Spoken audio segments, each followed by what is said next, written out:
તમને એક સાદું ગણિત સમજાવું. આ દેશમાં 1% લોકો પાસે અબજો રૂપિયા છે અને બીજા અબજો પાસે એનો 1% નથી. હા, કેવો સ્કેમ. અને મારો જન્મ સ્કેમ થવા માટે નથી થયો. આઈ એમ ધ સ્કેમ. આ પ્લાન બનાવવાથી લઈને તમને ટ્યુશન આપવાથી લઈને આમાં લાગતી સાધન સામગ્રી લાવવા સુધીની જવાબદારી બધી મારી. દાદા, ટીમ તૈયાર ને? ક્યારે આવું? હા, એ તો જા. કોઈને કહેશો ને તો માનશે નહીં. કોણ જ માનશે કે 7 જણ્યાને એક ધોત્યું બેંક લૂંટી ગયા?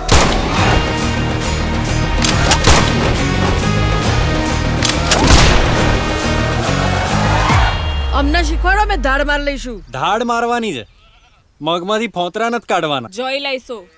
ક્યાં જો બે દાદા, બેંક લૂંટવાની છે.